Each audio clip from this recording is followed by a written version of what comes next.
Okay. Hi, you're with Steve Rude. I think you guys know me by now. In case you don't, I am Steve Rude the Dude. I am a comic book artist and an illustrator. I've been trained by several excellent teachers in my lifetime, and I've been to many, many schools. I've been to many workshops, and I've done a lot of sketchbooks. I practice on my own a lot, which you'll see in a few minutes here what I've been up to. But first, I want to know how your Thanksgiving went. Thanksgiving was yesterday, on Thursday, and hopefully it's a time where we can give some kind of thanks, even for people that have very little to be thankful for. So I hope your day went well with people you can be close to celebrate it with. We're going to start out today's broadcast with at the oil painting station. I think you guys know that in this studio, this converted game room, in this huge house that we have in Phoenix, just outside of Phoenix, we converted the game room into a huge studio, and that is where I'm going to spend probably the rest of my life doing my work. My favorite thing to be doing as an artist is comic books. That is where I get the most satisfaction. Second only to that is illustration.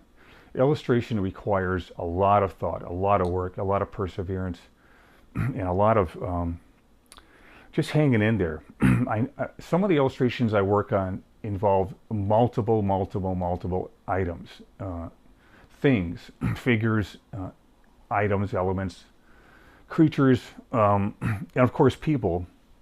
And I noticed that when I change one thing on something I've worked really hard on with paint, those changes often force me to redo things I've spent hours on that were done earlier that worked out just fine.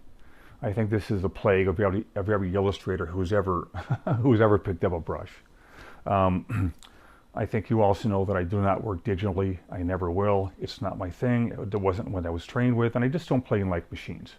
You can see right here that I'm working on a copy of a N.C. Wyeth painting. All these people that talk about doing master studies, I was doing that when I was in my diapers. So this is what I've always done to learn from people that I've always admired and liked. I'm trying to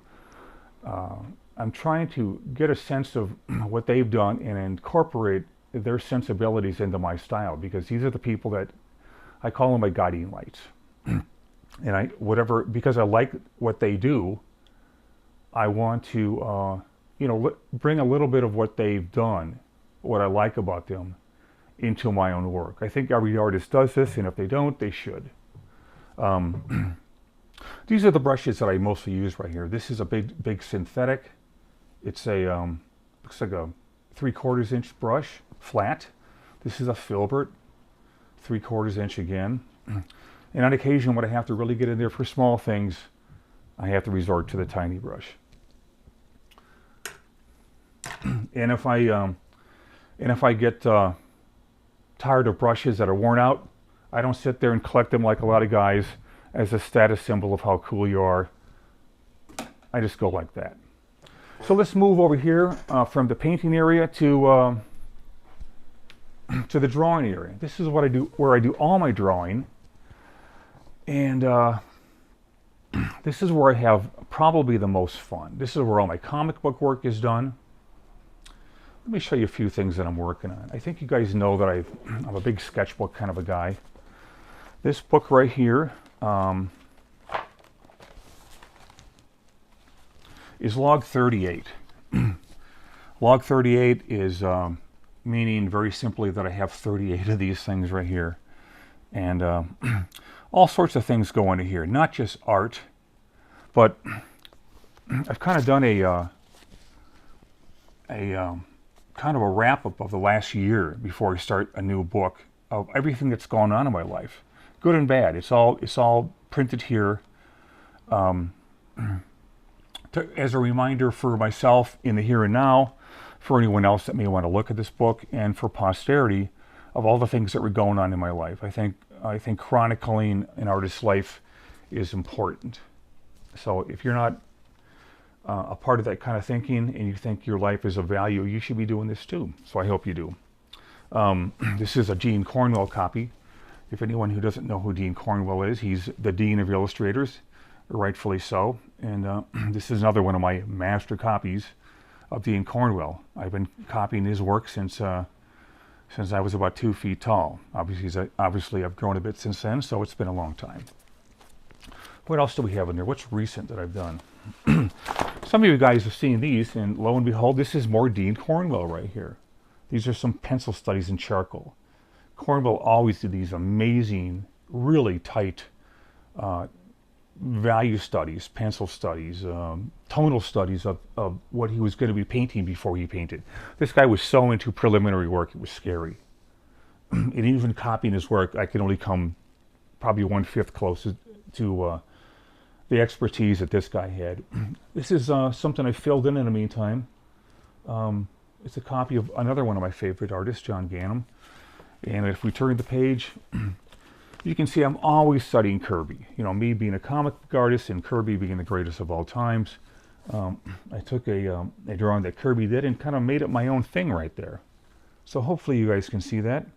A Mark Davis drawing of Snow White, because these guys were the best. There's no competing with these guys. They knew everything there was about form, about drawing, about draftsmanship, and they could do it in the simplest lines imaginable. So obviously they're of great benefit for me learning from their greatness. Here's an Alex Toth model sheet. This is from, I believe it's from a Zorn painting that I did in charcoal. So lots of fun to be had here.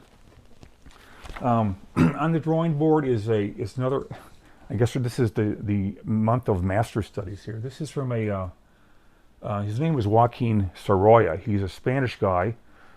And there was 3 guys around the same time that were the most brilliant guys that were all part of the lineage that I come from, and so many other people.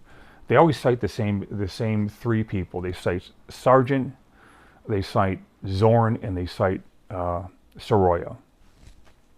This is from a Sorolla right here. This was originally painted in oil paint, which is his far and away preference.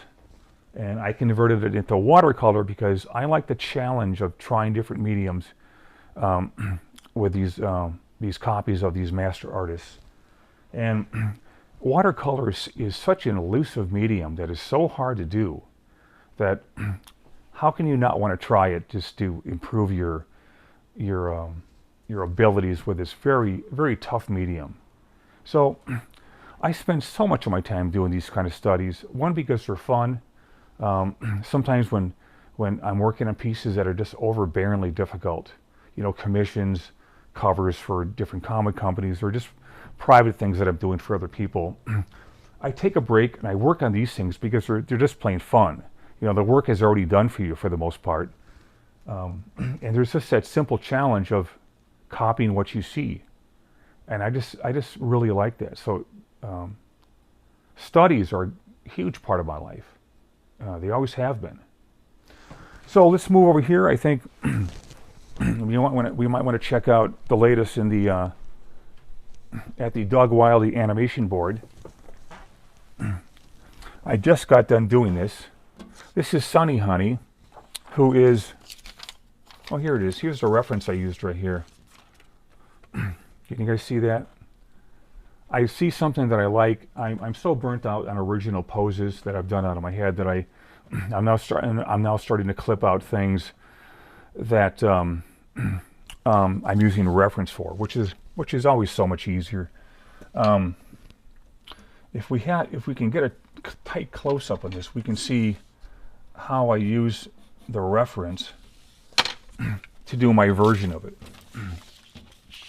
So there's the reference, and there's what I've done. That's Sandra Peel, Nexus's girlfriend, and I know she's going to be doing a lot of stretching, and she's going to have a lot of scenes where she's doing aerobic stuff in the Nexus TV show, which you all know about that. It is a show that has yet to manifest itself.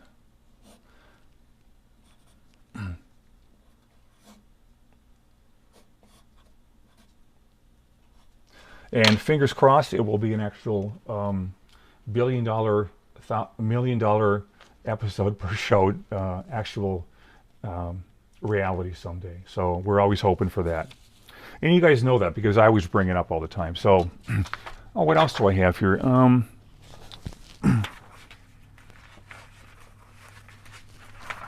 Okay, this right here. I want to show you guys something else right here.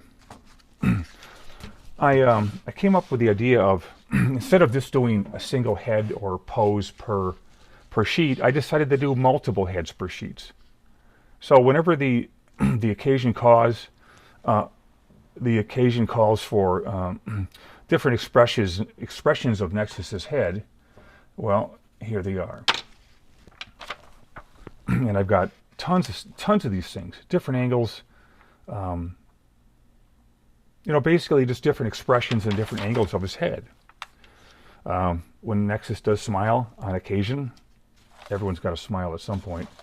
That's the way he looks right there. Mouth open, mouth closed, different mouth positions, all that kind of stuff. I just did this one recently. This was back in October.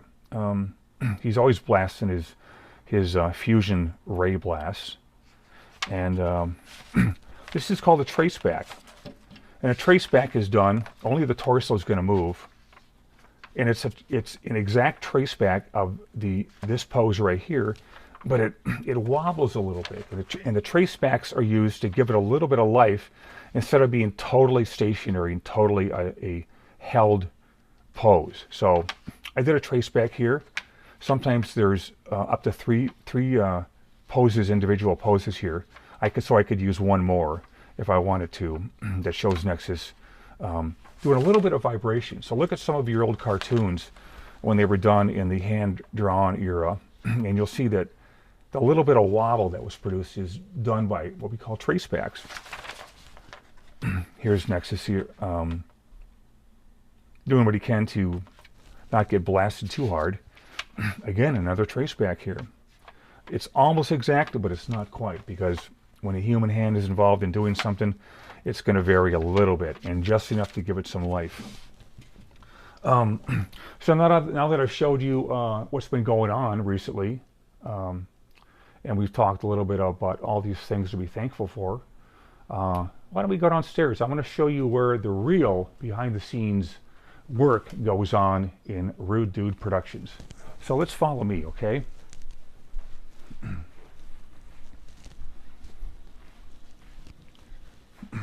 Here we have the Chinese dick. Is anybody filming the Chinese dick? Here's the Chinese dick. Her name is Saki, but I call her Chinese dick. And she's kind of wild, so don't touch her, okay? She'll bite. And follow me down the stairwell here. We see some of my, I hate to use the word fine art. It's kind of silly. Art is art. It's either good or it's bad, and you like it or you don't like it. But this is Princess right here. That was done way back in 1995. It was done with the so-called Zorn palette.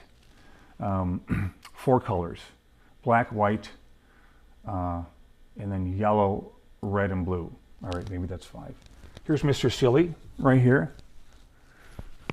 Mr. Silly was a lot of fun when he was a baby. Now he's all grown up and he's not as much fun. But here he is with all these wild colors I wanted to put in there. So that's a lot of fun. This is an oil painting. Both are oil on canvas.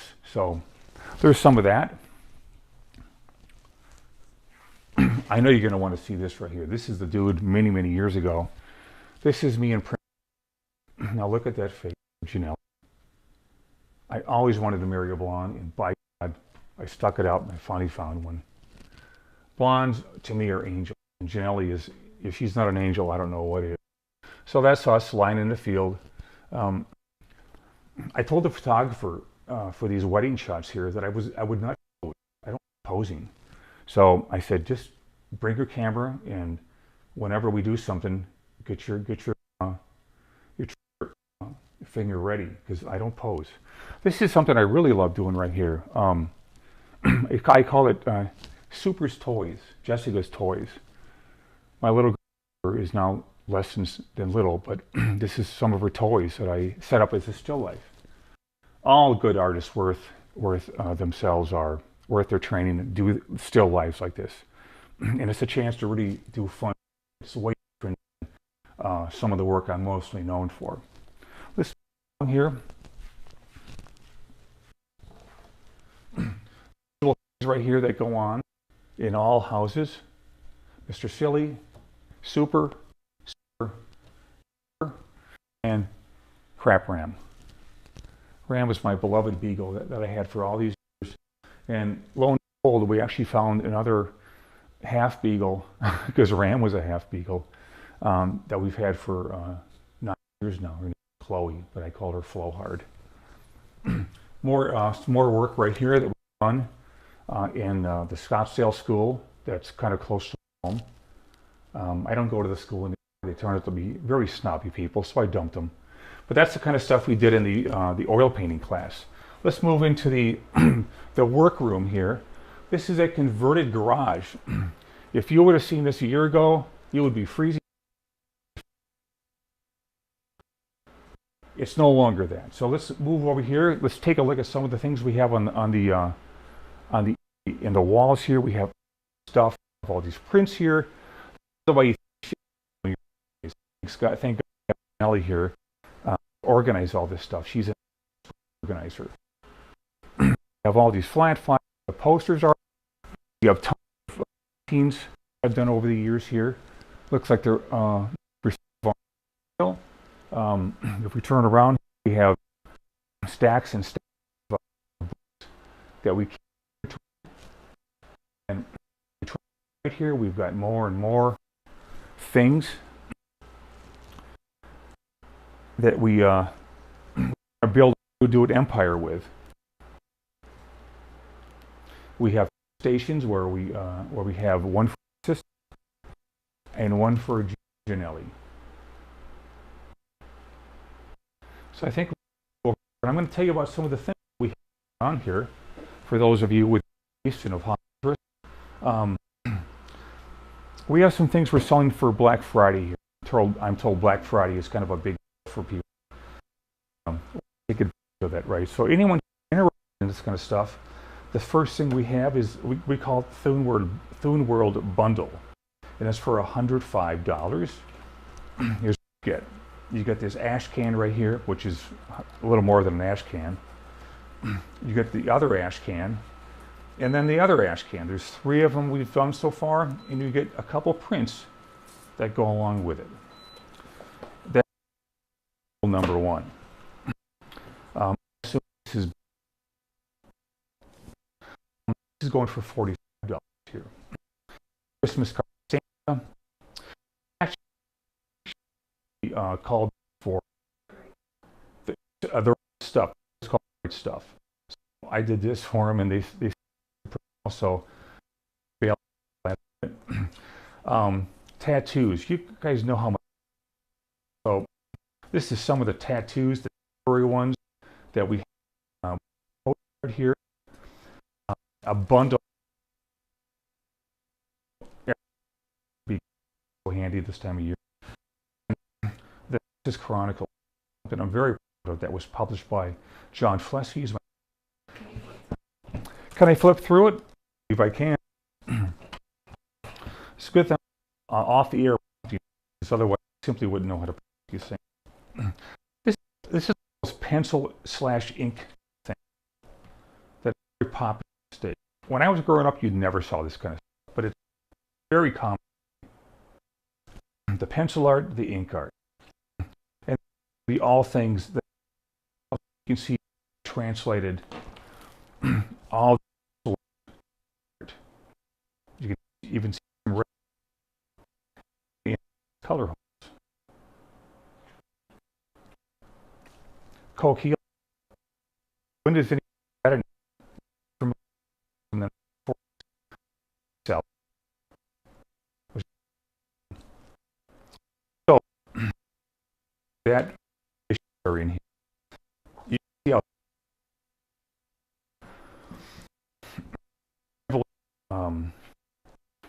heavily everything you could ever We even have, now this is pretty interesting.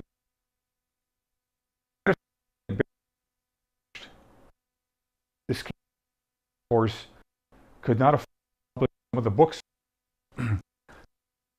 They cost about 1/3 through this book, and no direct, not anyone.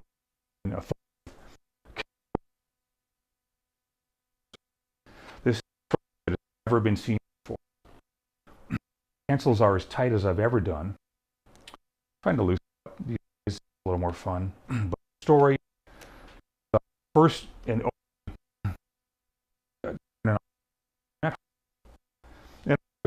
is like a lot of it's the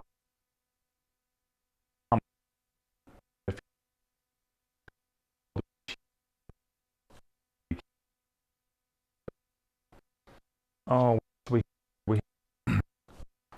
have some books, pencils, and ink. So on it goes. There's me, the studio is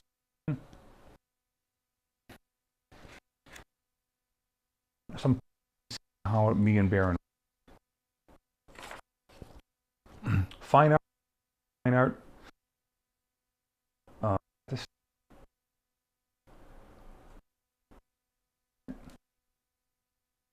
huge by 40 called day, and a model that posed for both these paintings. Sweet.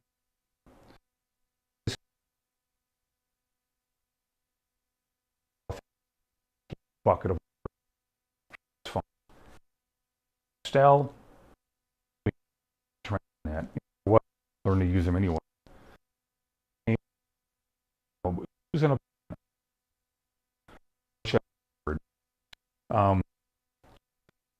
practice.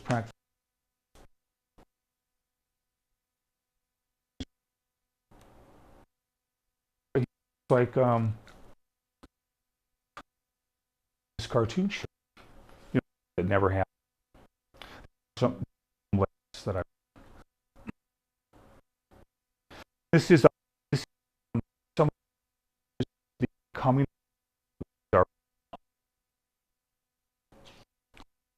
in this book here. Animation.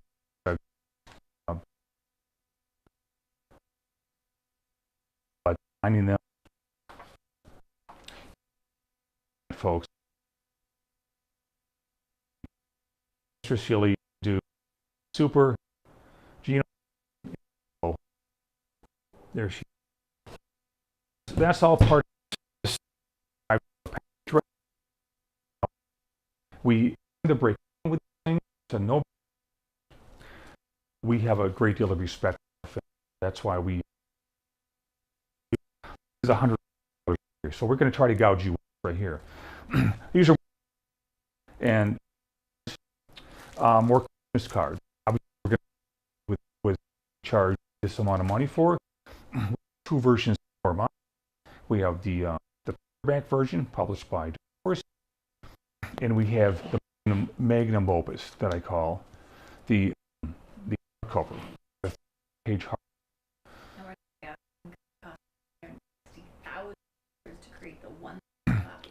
Okay, I'm told we're not even close to gouging you guys. I was just kidding. The we paid is insane. Don't embarrass or insult your intelligence by telling you how much out of pocket you pay for the book. The only thing I can tell you about these books is that we do everything right. So when you see these books, I think everyone feels the same way that I feel about it. And I consider the greatest single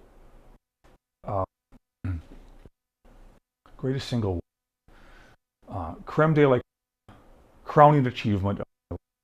That's what I consider it to be. I drew it. I lettered it. Color leg.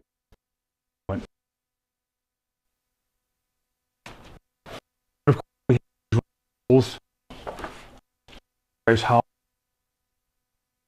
sometimes anxious ink these of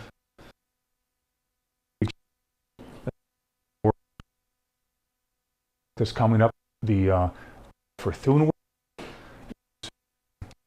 is 100 pages.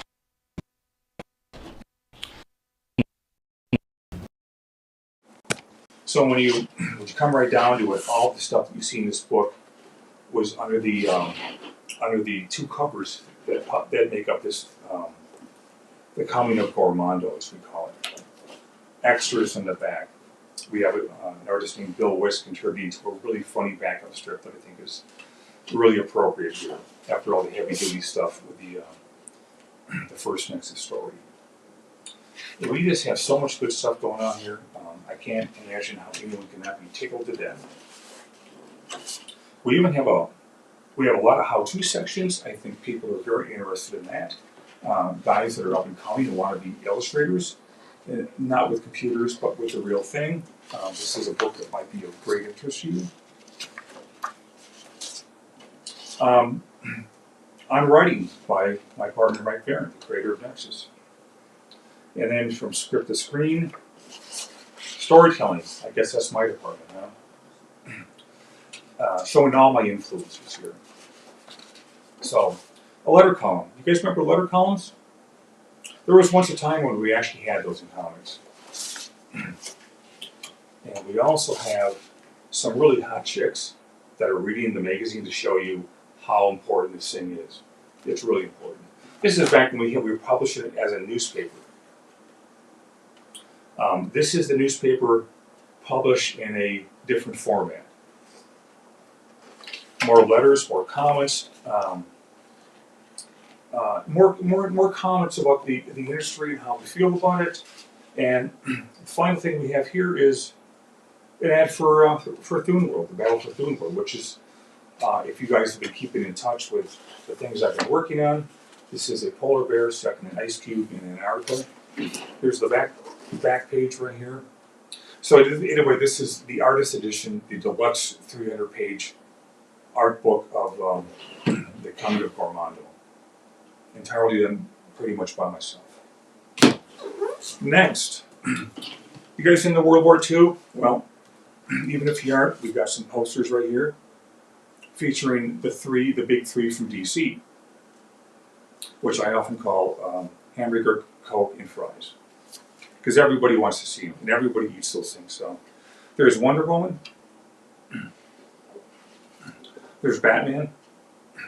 This is a scene that is very authentic. I had a person helping me out with the varied accoutrements that go along with this time period in the 40s by the name of Steve Ringenberg. He's extremely smart, and he knows everything. So I consulted with him to find out if I was doing anything wrong.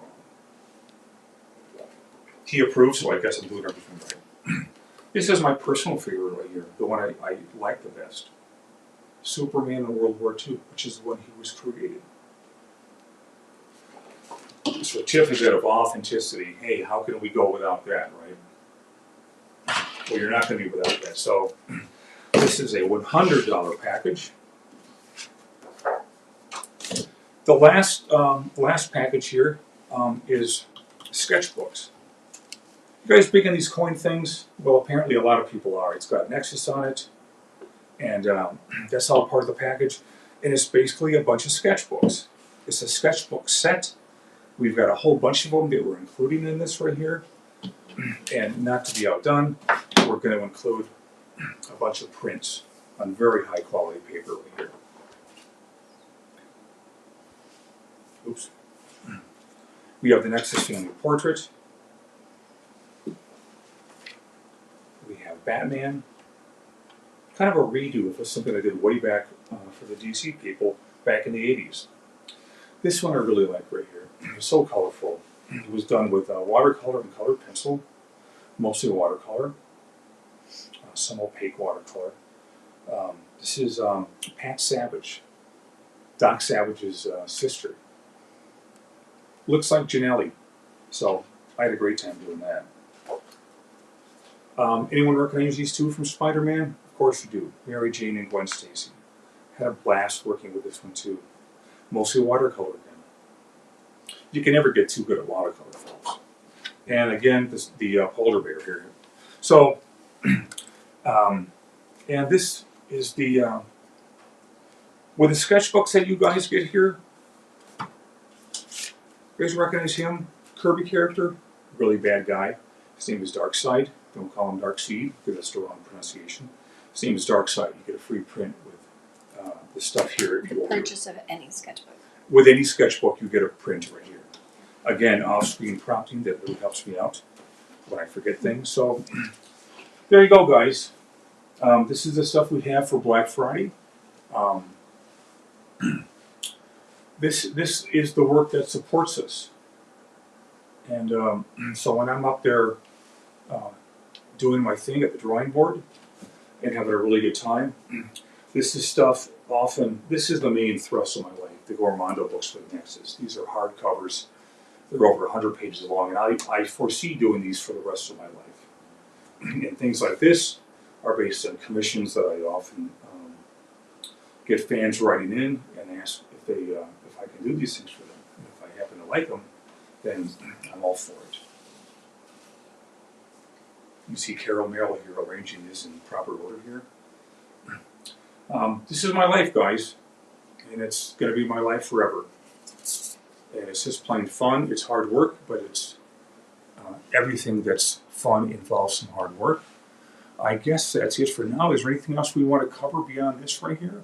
I'm asking the off-screen crew right now. At least 20 people are staring back at me with funny expressions. How was your Thanksgiving? How was my Thanksgiving? The crew wants to ask me about my Thanksgiving. My Thanksgiving went very well. Some of you may have seen the little email that I sent out on behalf of the Rude Dude Facebook group, where I talked about things I was thankful for. If you want to read the things I was thankful for, then you just go to our website and you can see what that's all about. So I think that's it for now. I'm glad you guys could join me, and I hope this was somewhat entertaining for you. I always try to provide a little bit of fun when we're trying to show you what's available from the Rude Dude warehouse here, if you can call it that. So until next time, I hopefully will show you more stuff that's going on, because there's always something going on at the Rude Dude stable. We'll see you next time. Take care. Arrivederci. Bye-bye. Ciao.